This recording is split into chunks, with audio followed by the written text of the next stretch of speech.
I, 43M, need help saving my relationship with my wife, 40F. How can I salvage my relationship? Let me start by saying a few things. This is an alternative account for obvious reasons. I am certainly not the hero of this narrative. This will be a lengthy read. My wife, 40 years old, and I, 40 years old, have been together for approximately 20 years. She hails from a highly conservative and dysfunctional family, while I come from a rather unconventional background. My father was a drifter who had 4 children with different partners, frequently abused us, and nearly killed me on 2 occasions. He also lost his first wife due to a gas explosion at home that nearly took my sisters' lives. My family is divided into 2 factions. One side holds respectable jobs within the government, military, and medical sectors, while the other resembles a criminal organization involved in activities ranging from theft to murder. This may sound odd, but I love all of them, and every family member treated me wonderfully. However, I do not condone the choices of some of them. I understand how things developed, but it's simply not for me. An important note: both sides of my family protect our children at all costs. There are no arguments in front of the kids, no violence. Adult issues remain strictly among adults. My father, of course, was the black sheep. He was warned multiple times about his behavior, warnings he chose to disregard until my siblings and I grew older and demanded he leave us alone. My wife's family is strictly Catholic. They live abroad, and I met my wife while she was exploring her wild phases and seeking to connect with her heritage. She left her hometown at about age 9 and lived abroad until her 18th birthday, when she chose to reconnect. Also crucial, my wife experienced abuse from 2 relatives when she was around 10 years old. One of them apologized immediately, and surprisingly, my wife forgave him. The other abused several other children and even encouraged the first abuser. My wife and the other kids reported the incidents, but back home, no one cared, and the police, the abuser being a military man, ignored the matter. My wife was essentially told to keep quiet and forget it ever happened. Unbeknownst to me then, this trauma would become a significant issue in our lives. She confided in me, and I apologized for what she had endured, assuring her that if she ever needed assistance confronting her abuser, or even exacting revenge, she would have my full support no matter what. We met casually on IRC and exchanged phone numbers. There was no WhatsApp, Snapchat, or anything similar, so we communicated through messages. At that time, she had a boyfriend, so I felt relaxed about the situation. I was serving in the military and had my focus elsewhere. One day, during a casual chat, she informed me that she no longer had a boyfriend. I offered moral support, expressing curiosity about visiting her city, and well, magic happened. We maintained a long-distance relationship for a couple of years before she moved in with me. At some point, I wanted to travel the world with her, and we agreed to go to Northern Europe. She wasn't quite ready to visit the United States or South America and preferred to stay near her family. I didn't mind, as I appreciate Nordic culture, and we settled in. This is when problems began. Her mother started to monitor our lives, imposing various demands. Being who I am, I told her mother to essentially take charge of her own life and allow us to live ours as we saw fit. Fast forward to around 2016 when the actual turmoil began. Our relationship had been peaceful for the most part. I am more spontaneous and adventurous, while she prefers a slower pace. We enjoyed concerts, art exhibits, bars, and simply living life. Our intimacy was exceptional, or so I believed, but we will get to that. Things went well until I began working for a startup that required a considerable amount of my time. Our personal life suffered somewhat due to this, and the combined pressure of my wife's mother and my job caused us to drift apart. Intimacy diminished. We didn't argue, but fell into a routine of binge watching television at night, going to bed, waking up, going to work, and repeating. One day, I received a call from my mother informing me that my father was in critical condition at the hospital, while my siblings were indifferent. I didn't care for my father, but some dignity was necessary. I spoke to my boss and flew over. A couple of days later, he passed away. I had to organize the funeral, deal with the chaos at the hospital, and manage both sides of the family while supporting my mother. I argued with my siblings, who were playing games with the urn regarding where it should be kept. Ultimately, I spread the ashes in the ocean, which felt appropriate to me.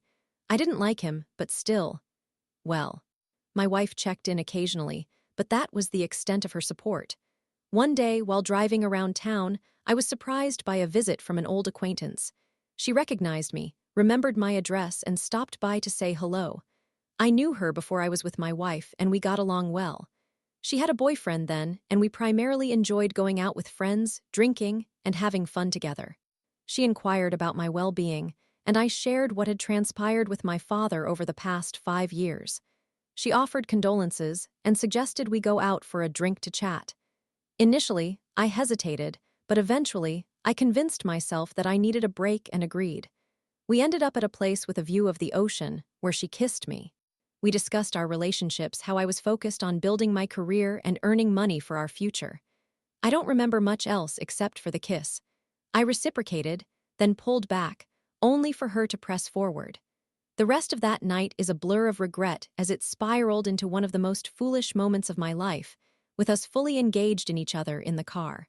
She dropped me off at home, and I never saw her again. I returned home still in disbelief that I had betrayed my wife. A couple of weeks later, as we resumed our monotonous routine, I received a message from the woman I had slept with, stating that the experience was incredible, but we made a mistake and should keep it secret. My wife saw the message but remained silent. I felt a wave of guilt wash over me as the reality of my actions began to sink in. When my wife noticed my expression as I looked at the phone, she asked if everything was all right.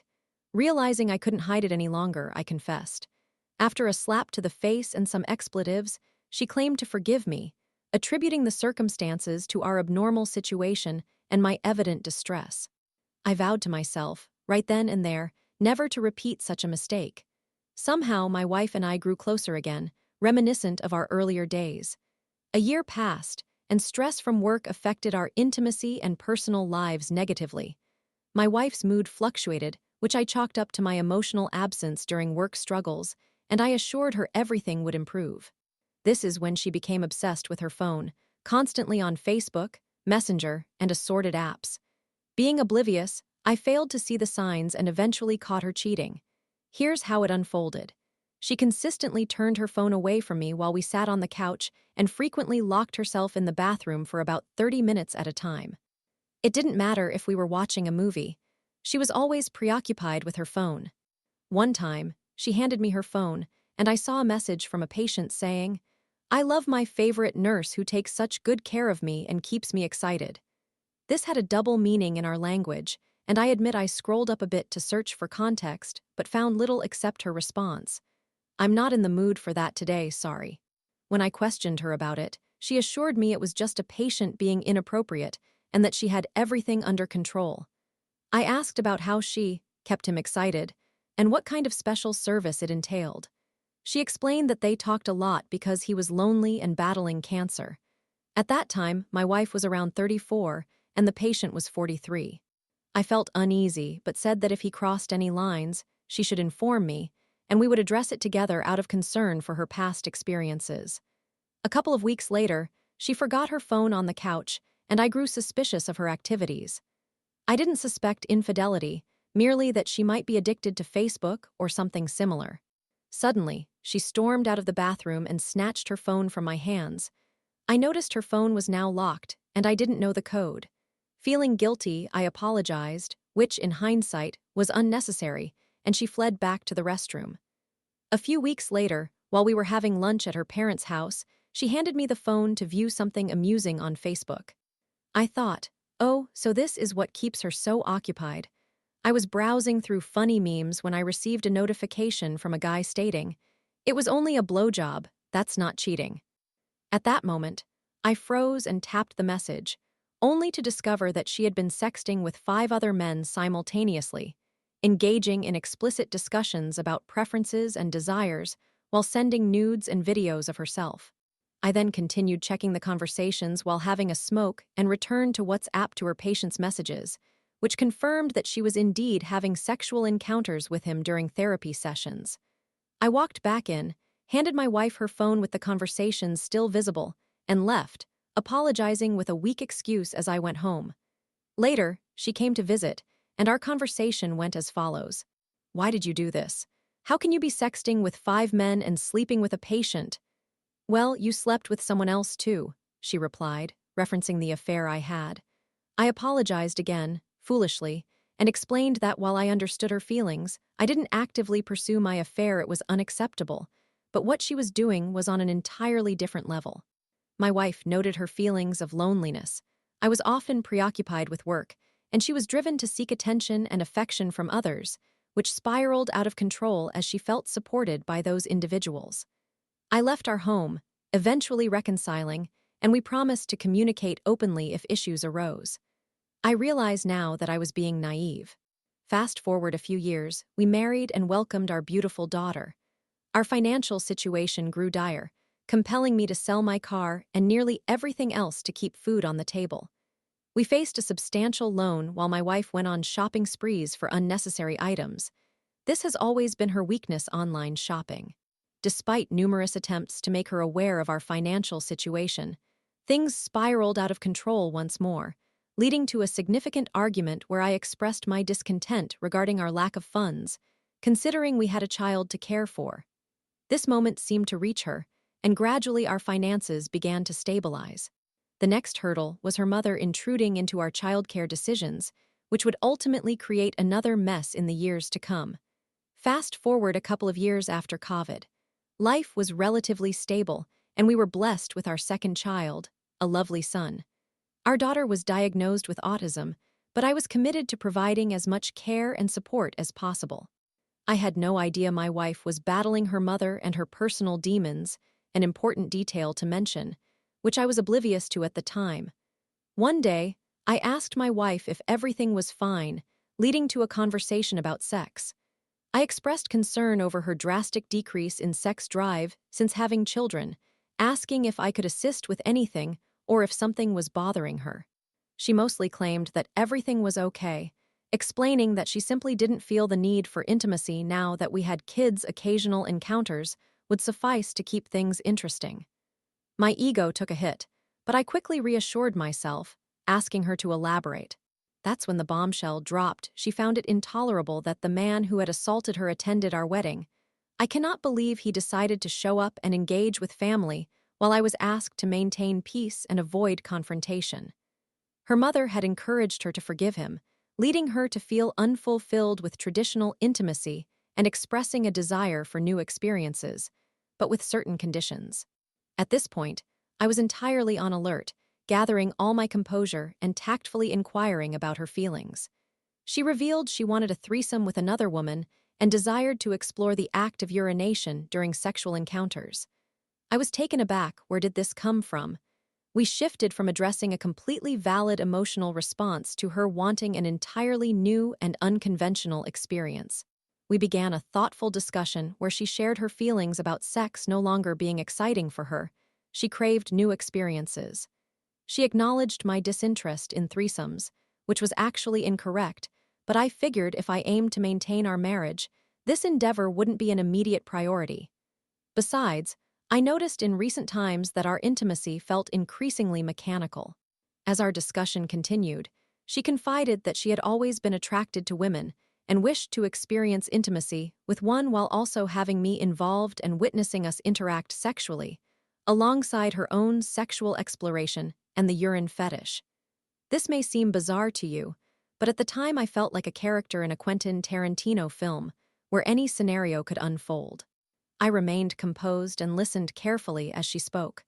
I told her I might be open to exploring her fantasies, but we needed to be in a good headspace first. Essentially, we needed to be as we were at the beginning, working together for mutual enjoyment. She agreed and delved back into relationships, the changes they undergo, and we talked about boundaries. That's when she stated, "Well, I don't consider oral sex cheating. It's really just a simple act." When I sought clarification, she elaborated that kissing, fondling, and oral acts weren't considered cheating, even if it involved intimate contact. As long as she wasn't having penetrative sex, it didn't constitute infidelity. At that point, I felt compelled to inquire whether she had engaged in any of those acts since I had caught her cheating. She dismissed my concerns as absurd, assuring me she hadn't cheated, yet I found it essential to express that for me, any form of kissing or sexual touch with someone else, in addition to oral sex, was indeed cheating and a deal-breaker for me. She contended that if another woman performed oral sex on me, it wouldn't bother her since I hadn't gone all the way. I countered that such a perspective was nonsensical. We concluded our conversation with her reflecting on how the trauma from her past and some of the relationships she had before me left her feeling slightly detached from boundaries. Thus, she viewed sexuality in that manner. While I disagreed with her perspective, I still tried to comprehend. Then she shared another troubling revelation. She wouldn't allow me to kiss her neck or ears because it reminded her of the abuse, triggering feelings of repulsion. This realization hit me hard. I felt profound sadness, as though I were gazing into a deep, dark abyss. That night, we finished our discussion, and I found myself with much to ponder. Now, fast forward to a couple of months ago, two significant events occurred. I finally expelled my in-laws from our home, firmly telling them they were unwelcome to return. They had been disrespecting us since our children's birth and interfering in our relationship and their grandchildren's lives. They even began blaming our daughter for her challenges. On her birthday, an argument erupted, and while not my proudest moment, I told them to leave. It was late, the other guests had departed, our daughter struggled with her emotions, and my in-laws were only escalating the situation with insults. Additionally, I caught my wife once more on her phone, this time engaged in online gambling. She spent around $1,200 at an online casino. When I questioned her about it, she claimed she sought to win extra money for nice gifts. I inquired where she got the funds, fearing an unfavorable answer. My heart sank when she confessed she had taken it from one of our children. I don't know how I remained composed, but I instructed her to rectify the situation and return the money, expressing my sadness and disappointment. Her reaction was a blank stare, yet a couple of days later, she apologized, realizing her wrongdoing. Those feelings quickly faded when I checked her browser history. Yes, I know I'm in the wrong here, and discovered she was still gambling. So I blocked those sites. If she attempts to unblock them, I'll know and she will be aware too. For now, I feel I have no other options. Here's my dilemma. I love my kids. My daughter is 6 years old and requires assistance because, despite her intelligence, her condition presents challenges in school and daily life. She's even transported to and from school by bus. Our son is 4, a clever little guy who is always active and curious. I genuinely care for my wife and wish she were the intelligent woman I fell in love with, but at this stage, I'm unsure of how to proceed. The red flags are all around me, and I'm managing our finances, our children, and our lives. To complicate matters, my wife confided in her mother that she hadn't forgiven her abuser, nor did she excuse her mother's silence on the issue. I believe this has been festering over the years and is now surfacing in unexpected ways. Her mother, in her typical fashion, suggested she should drop it and stop focusing on the past. I overheard part of that conversation and told her to take a hike. As a result, I've been banned from all family events on my wife's side. My family is eager to learn the name of the person responsible for her trauma and confront my mother-in-law. Personally, I hold no interest in my mother-in-law. My priority is my wife. Is there any way to salvage this relationship? Now that I've detailed everything, it truly seems like a colossal mess. Story 2. In 09, I saw a space marine named Brother Shoplifter at a game store, then witnessed his epic downfall at the hands of Marines. Exploding head. Here is a story to share. I served in the United States Navy from 2009 to 2016, initially designated as a nuclear machinist's mate. I will mention location names, but I will avoid giving the names of private businesses and individuals associated with them. However, if you are acquainted with the area, you may comprehend the context. One weekend, in November 2009, I was concluding my school, the initial training required to qualify as Navy nuclear operators. My classmates and I did not wish to spend the entire weekend on the base studying, so we decided to venture off base to the nearby mall and shopping center.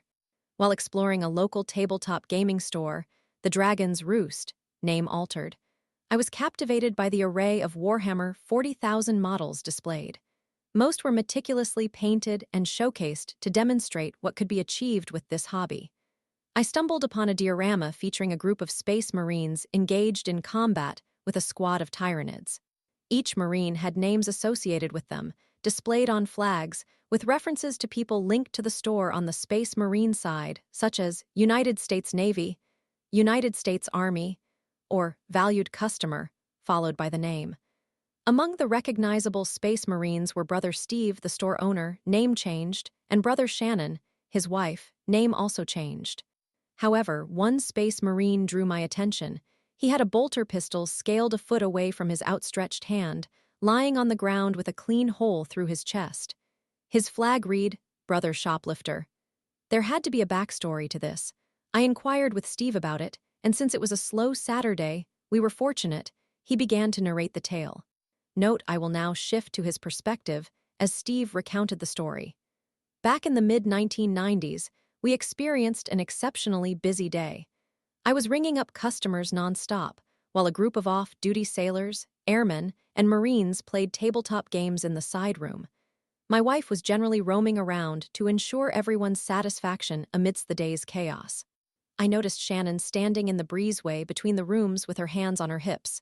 One of the Marines noticed her, asking, "What's happening, Shannon?"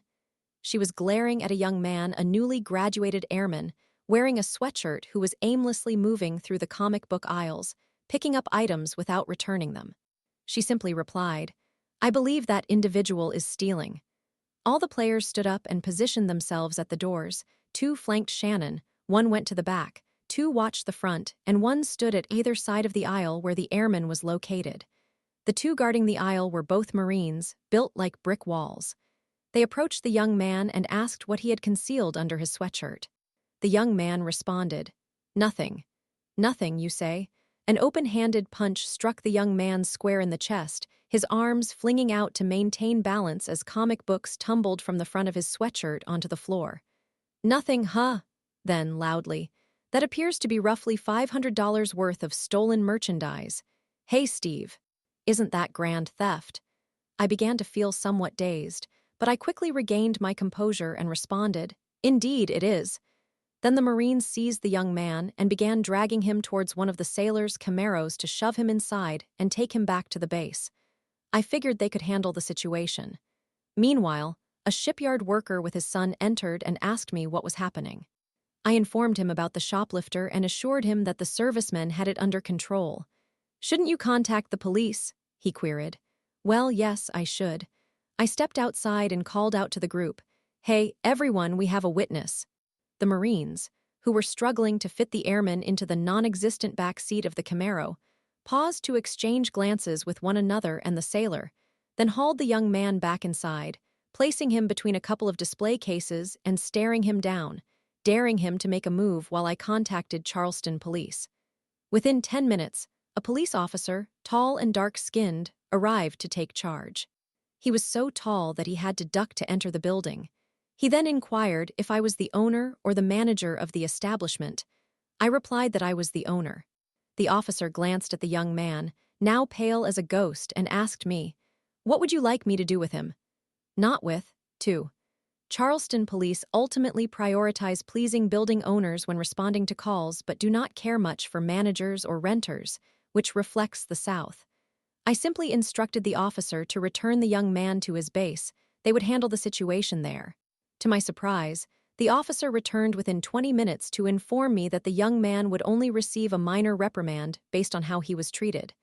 I found that unacceptable, so I contacted a friend of mine on the base, a Chief Master Sergeant, let's call him Chief, an E9 in the Air Force, who was the first sergeant at that time. I provided him the details, and he assured me that he would take care of it. We continued to monitor the young man's situation, ultimately discovering that he was assigned extra duties cleaning latrines on his side of the runway, then quickly reassigned to the other side to clean lavatories for landing planes. This continued for around 3 months until his captain, Air Force 03, noticed and initiated transfer papers because the young man had clearly upset one of his superiors and was facing consequences for it. As it transpired, all transfer paperwork had to be signed off by the first sergeant, including adjustments and recommended rerouting. He suggested Nome, Alaska, as the young man's next duty station. Note the Nome base has not been operational since the mid-1950s by the Air Force, so I am fairly certain Steve mistakenly confused it with another Alaskan base, but the overall point was still relevant. He reached out to inform me about Brother Shoplifter's situation, and I assumed his transfer would conclude the incident. Chief, no way, I'm not finished with him yet. After a week, the chief contacted me with an update. The conversation played out approximately as follows: Gnome's receptionist, Gnome Air Force Base. This is Airman Redacted speaking. You are on an unsecured line. How can I assist you, sir or ma'am? Chief, hello. This is Chief Master Sergeant Redacted, First Sergeant at Charleston Air Force Base. I would like to discuss a personnel transfer with my counterpart at your base. Airman, one moment, please. Chief, certainly. 5 minutes later, greetings. This is Technical Sergeant Redacted speaking. We don't have a first sergeant here, but I am the highest-ranking enlisted member. What can I do for you, Chief? Chief, I have a new transfer being sent to Alaska for a change in environment.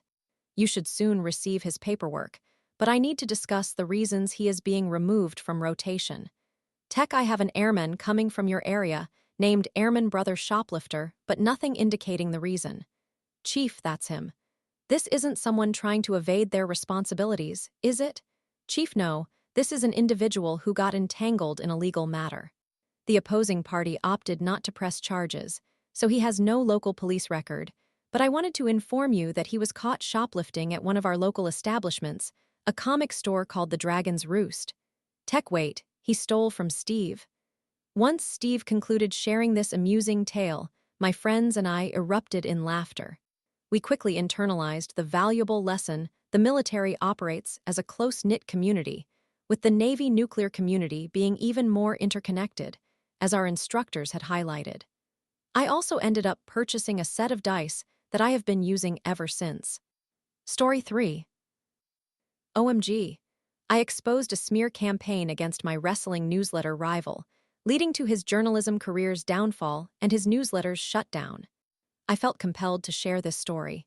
It is not trivial, nor is it customary, and it essentially derailed a man's career in journalism. The evolution of the internet has been remarkable over the years. Some individuals may recall Usenet groups. I certainly do, and I had a great time engaging with them. They were somewhat comparable to today's Reddit in the sense that no matter the topic, there was likely a corresponding Usenet newsgroup. However, unlike modern Reddit, Usenet was strictly text-based. You could download images, but the process was painfully slow and often spread across multiple messages. If even one message was missing, the image would be incomplete. Gradually, download speeds improved, and internet relay chat emerged next. IRC experienced a similar phenomenon, offering chat rooms for virtually any topic imaginable, and if one did not exist, users could easily create one. Attempting to watch a video online at that time could take hours, particularly for a music video, which illustrates the state of technology then. This background is significant for understanding the narrative that follows. In the mid to late 1990s, I contributed to a couple of wrestling newsletters. We published exclusively online, allowing readers to receive the newsletter via email or access it through a website. We may have hosted it on GeoCities or Tripod. Each newsletter was independent, and I used different pseudonyms for them. One newsletter focused on reviews and previews, where we shared critiques of recent shows and events, discussed ongoing feuds, and speculated on potential outcomes for upcoming major events. The second newsletter centered on news and rumors and included some entertaining puzzles and contests to maintain reader interest. During that period, there were several prominent wrestling news and rumor websites, as well as a few smaller ones, and I was part of one of the latter. Occasionally, we garnered news and rumors from larger websites and credited them appropriately. Other times, insider information came from individuals within the industry, as everyone had their sources. We also occasionally made educated assumptions about potential scenarios based on prevailing trends. The environment could be highly competitive, with various newsletters competing to announce breaking news, even when it had already been shared in other outlets. Some newsletters would spend considerable effort discrediting their competitors for reporting inaccurate or misleading information. Ultimately, it was all speculation. We did not always hit the mark. Through readers of my first wrestling newsletter, I became aware of a significant surprise planned for one organization, which could potentially affect an upcoming major event. Though I will not disclose the surprise, It involved an individual from another sport. Since no other wrestling newsletter had reported this, I included it as a rumor in the second newsletter. Almost immediately, one of the major newsletters discredited me, claiming I reported an absurd rumor that would never materialize, only for that same newsletter to publish the exact rumor 2 or 3 days later, asserting that they were the first to do so. Such occurrences were common, and they did not disturb me. I happened to have a few wrestlers who read my first newsletter. Although they weren't major stars, they were lesser-known wrestlers from prominent organizations. I recognized who they were, but chose not to disclose their identities then and still refrain from doing so now. One of them informed me of an obscure detail regarding a significant match from a couple of years prior, related to an injury that occurred during the match. This detail had never been published elsewhere at the time. I mentioned my role with another wrestling newsletter focused on news and rumors, and asked if I could share the information. The wrestler agreed, but requested anonymity. Thus, I proceeded to publish the rumor. Immediately, another smaller wrestling newsletter declared my information nonsense, insisting that the match could not have continued if the injury had indeed occurred. They then launched a smear campaign against the second newsletter, bombarding me with spam emails, attempting to infect my devices with viruses, and even suggesting that I had a wife who had been engaging in prostitution for a decade. I won't delve into this. They were seeking any means to tarnish my reputation. There were more egregious and repulsive tactics involved, but I will refrain from recounting those here. I cannot explain why it became so personal, but ironically, at the time, I was a 22-year-old single college student. If I had been married for 10 years to a woman working as a prostitute, I would have had to wed her at the age of 12. Nevertheless, the smear campaign had its intended effect. Our readership plummeted nearly 50%. It was time to seek some retribution, although I was unaware of just how far-reaching that payback would be. First, I approached one of the larger wrestling newsletters. They frequently ran advertisements for affiliated newsletters at the bottom or back of their publications. I successfully arranged a new affiliation with them, severing their connection to the competing newsletter. Though a minor accomplishment, it felt satisfying. I escalated promotion for the second newsletter on Usenet within various wrestling groups, which ultimately led to a substantial increase in our email subscriber base, surpassing the previous numbers before the smear campaign commenced. This effectively countered the impact of the smear campaign, yet I craved further retaliation. I wanted to deliver a strong blow, so I reached out to those wrestlers who read my initial newsletter. I explained the circumstances, and they agreed to assist. It took a few weeks, but eventually, I was able to share a link to a 15-second video, hosted on a GeoCities page as well as in a wrestling Usenet group, in which the wrestler central to the injury rumor confirmed it and gave a shout-out to my second newsletter. This lent credibility to my information, but it still did not silence my detractor. Then, a stroke of luck. Although the individual used a pseudonym for his newsletter, he had mentioned his real name a few times, along with the university he attended in the United States. Armed with this information, I arranged for a friend from the same university to conduct some research on my behalf, and discovered that he had indeed earned a journalism degree several years prior. Further investigations revealed that he was now working as a reporter for a regional newspaper in the United States, implying that his wrestling newsletter was merely a side project. I decided to compile all the information I had, the smear campaign and other details, and sent it to the newspaper office. I was uncertain of the outcome, but it felt worth a shot. About a month later, I received an email from the newspaper expressing gratitude for the information. They found that he had been utilizing the newspaper systems to run his wrestling newsletter, which violated their policy, resulting in his termination. Furthermore, because the newspaper was part of a larger chain of regional publications across the United States, he would likely struggle to secure another journalism position. The newsletter was also shut down since he no longer had the newspaper's resources to continue its operation. As a side note, I eventually wrapped up my involvement with the newsletters not long afterward. I concluded my role with the first newsletter when its owner opted to close it down due to time constraints from work. For the second newsletter, I began as a writer-contributor, progressed to overseeing their contests, and eventually took over the entire newsletter when the original owner opted out. Ultimately, I was nearing the completion of my university studies and needed to move forward in my career, leading me to discontinue it. Story 4.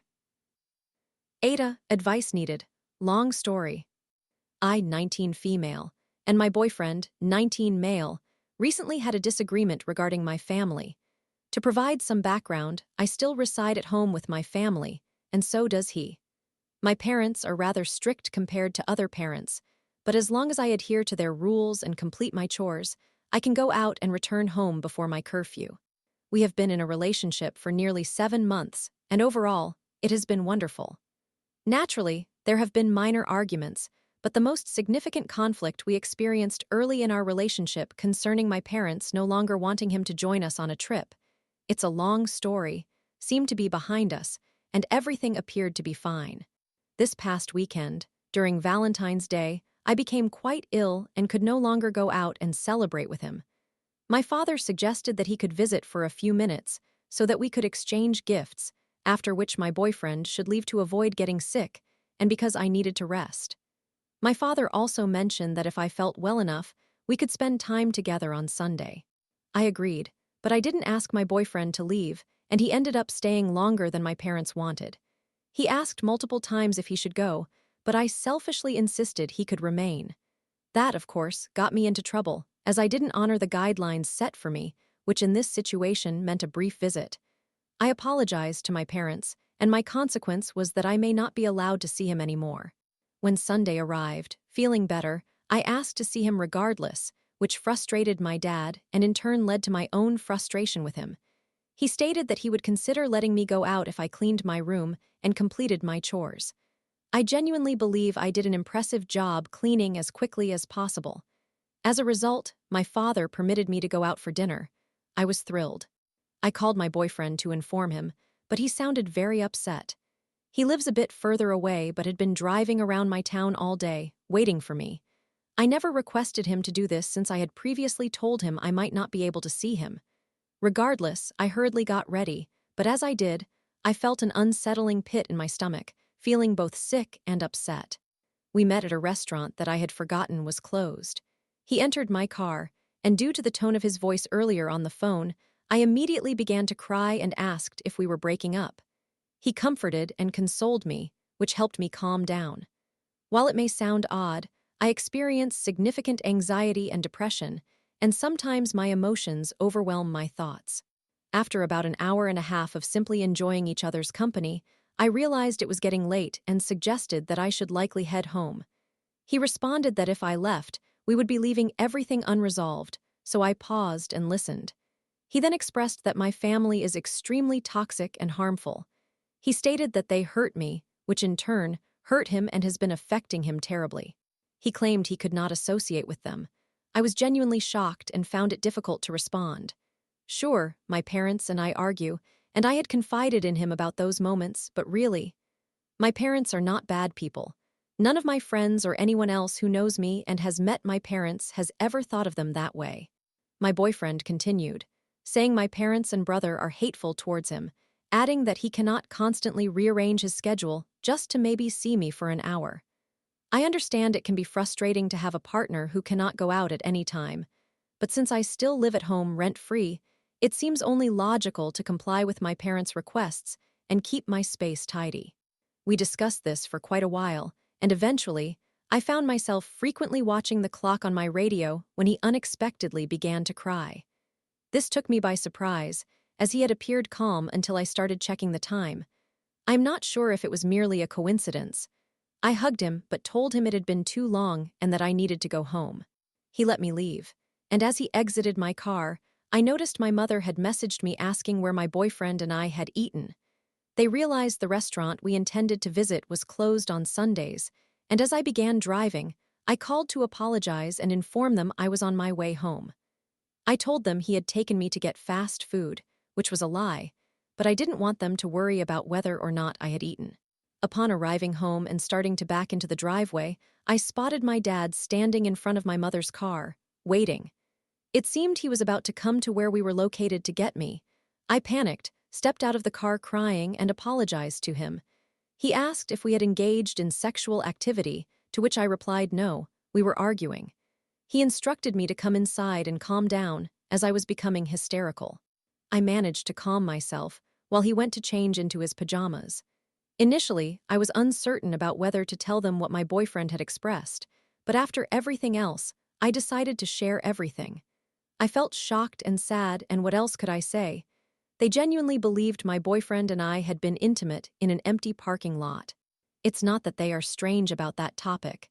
They know I have been before, but in this situation, it would have been horrific since we had said we were going to dinner, and, considering the restaurant was closed, if we hadn't gone anywhere else, what else could we have been doing for nearly 2 hours?